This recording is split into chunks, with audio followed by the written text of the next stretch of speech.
जाहिर सी बात है कि कल 7:15 में वोट होना है प्रधानमंत्री जी का और उनके मंत्रिपरिषद के लोगों का। जहाँ तक रही बात हमारे बिहार के जनता दल यूनाइटेड का, तो जनता दल यूनाइटेड में भी 12 एमपी आए हैं। वो चंद्रबाबू नायडू और नीतीश कुमार जी एनडीए के साथ मजबूत साथी के रूप में, देखिए बैठकों का दौर तो चल ही रही है और आज सभी नेताओं से मिल रहे हैं, कल भी मिले हैं जेपी नड्डा साहब, और ऐसा महसूस हो रहा है कि प्रधानमंत्री ने दावा पेश कर ही दिया है, तो स्वाभाविक है आपस में बैठ कर के मंथन चल रहा होगा कि भाई मंत्री कितने बनेंगे, किन को मंत्री बनाना है, किन को क्या विभाग देना है। तो ये तो उन लोगों की बात है, हायर अप्स में चल रहा है, उस कमेटी में या उस कोर ग्रुप में हम नहीं हैं। और जाहिर सी बात है कि कल 7:15 में वोट होना है प्रधानमंत्री जी का और उनके मंत्रिपरिषद के लोगों का। तो ये सारी बातें तो स्पष्ट है कि वोट होना है, लेकिन कितने मंत्री पद का गोपनीयता का लेंगे शपथ, किनको लेना है, ये सब तो सब प्रधानमंत्री और उनके जो कोर ग्रुप के लोग हैं वो लोग समझते हैं, उससे हमको कोई मतलब नहीं है। ठीक है सर, प्रधानमंत्री एस्पिरेशनल इंडिया का एक नया नाम है, वो ऐसा इंडिया होगा। क्या कहते हैं कि जो एनडीए का गठबंधन वाली सरकार आने वाली है, कितनी मजबूत रहेगी और कितना आगे तक जा पाएगी? देखिए, सुगम रास्ता पर अगर आदमी चलता है और चलते रहता है, काफ़ी दूरी तय कर लेता है, तो वो अगर कहे कि हम बहुत दूरी तय कर लिया, तो उसकी खासियत नहीं है। खासियत उस राही का है जो दुर्गम रास्ता पर चलता है और सर समय अपना गंतव्य स्थान पर चल जाता है। तो ये जो प्रधानमंत्री नरेंद्र भाई मोदी जी तीसरी बार लेंगे लगातार प्रधानमंत्री का पद, तो वैसा ही है। आज़ादी के बाद प्रधानमंत्री जवाहरलाल नेहरू 3 बार वो भी प्रधानमंत्री हुए थे, और उसके 62 साल बाद ये प्रक्रिया दोहराई जा रही है। इस 62 साल में हिंदुस्तान में कितनी राजनीतिक परिपक्वताएँ आई, कितनी कॉम्प्लिकेशंस आए, क्या क्या यहाँ का वातावरण बना, सभी वातावरण और विरोधाभास स्थिति में भी रह करके गठबंधन धर्म का पालन करते हुए, कि चूँकि आज लोग कहते हैं कि इनको अपनी पार्टी को बहुमत नहीं है, लेकिन इसके पहले 2 टर्म तो उनको अपने पार्टी की बहुमत थी, उसके बाद भी गठबंधन के लोगों को उचित सम्मान और विभाग दे करके काम चलाए हैं, और इस बार भी वो चलाएंगे जिसका संकल्प कर दोहराया है। और इसमें तो हम ये कहना चाहते हैं कि नरसिम्हा राव भी यहाँ चलाए थे गठबंधन की सरकार, और उनकी अल्पमत की सरकार थी।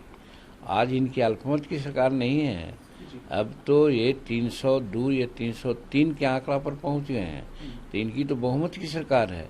इसीलिए भारत को 2047 में शताब्दी वर्ष मनाने के उपलक्ष्य में संसार का प्रथम अर्थव्यवस्था बनाने का संकल्प के साथ प्रधानमंत्री जी आज तैयार हुए हैं। तो जाहिरतन कड़ी मेहनत की बात होगी, सबका सहयोग लेकर के चलना होगा, सबको विश्वास में लेकर चलना होगा। इसीलिए उन्होंने कहा है कि हमको बेहतर भारत को बनाने का संकल्प हम दोहराते हैं।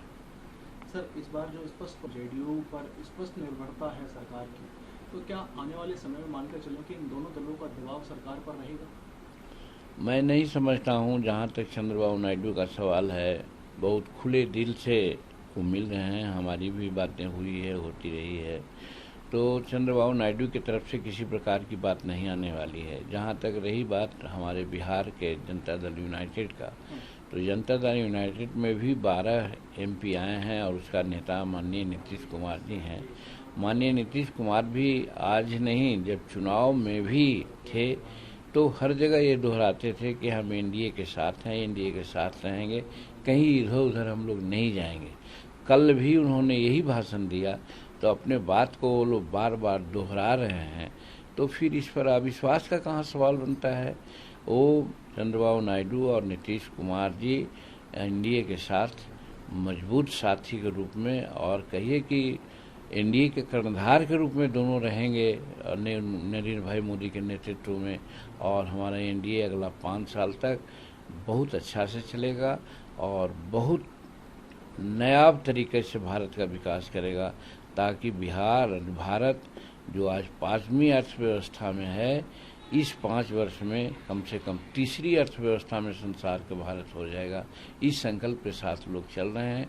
तो वैसी परिस्थिति में अगर कोई दगाबाजी करता है तो उसको हिंदुस्तान की जनता, भारत की जनता माफ़ नहीं करेगी। ये बात सब लोग समझते हैं और सब लोग खुले दिल से भारत का विकास के लिए आज आए हैं। तो वैसी परिस्थिति में इफ वट का कोई सवाल ही नहीं उठता है।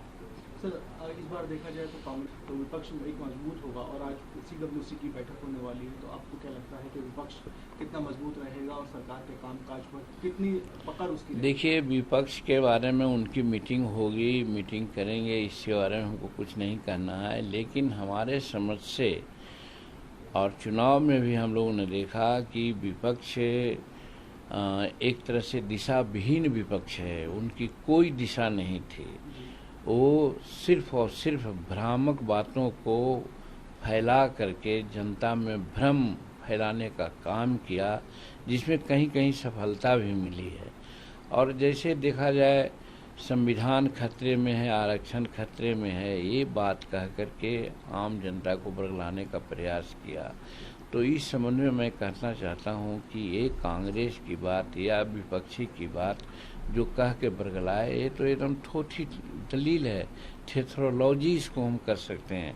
इसलिए कि वर्तमान संदर्भ में जो भी सरकार गई, उस सरकार में भी इतनी मेजॉरिटी थी कि वो आरक्षण को भी अगर चाहते तो इधर उधर कर सकते थे, संविधान को भी चाहते थे तो संशोधन कर सकते थे, और संविधान संशोधन किया।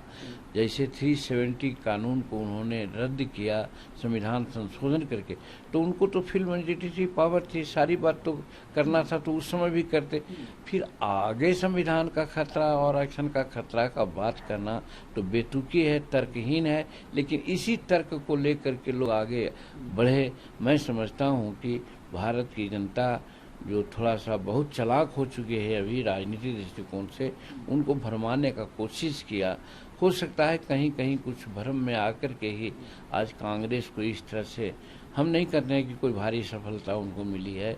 जो कांग्रेस का एक अपना इतिहास रहा है, वो इतिहास पाने में कांग्रेस को अभी काफ़ी समय लगेगा।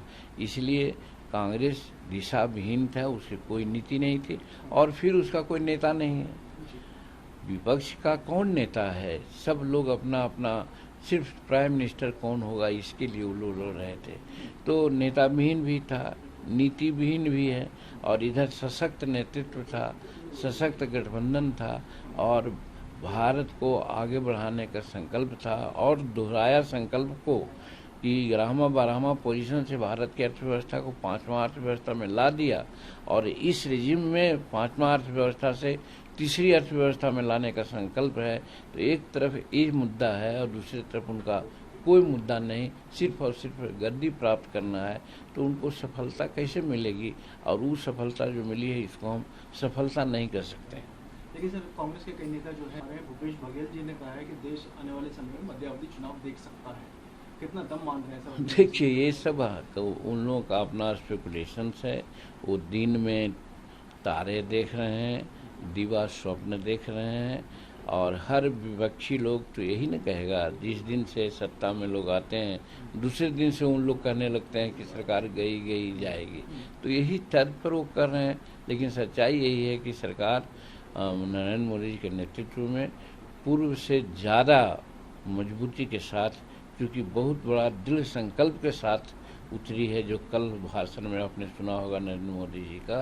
तो इसके चलते एक जब जहाँ अच्छा इरादा हो, नेक इरादा हो, दृढ़ संकल्प हो, वहाँ ज़्यादा आदमी को सफलता मिलती है बनिस्बत की गलत तरीका से लोग जो किसी को हैकल करना चाहते हैं।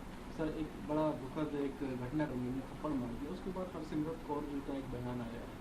उन्होंने कहा है कि बतौर एक्टर, अभिनेत्री, उन्हें बोलने से पहले सोचना चाहिए कि वो क्या बोलते हैं।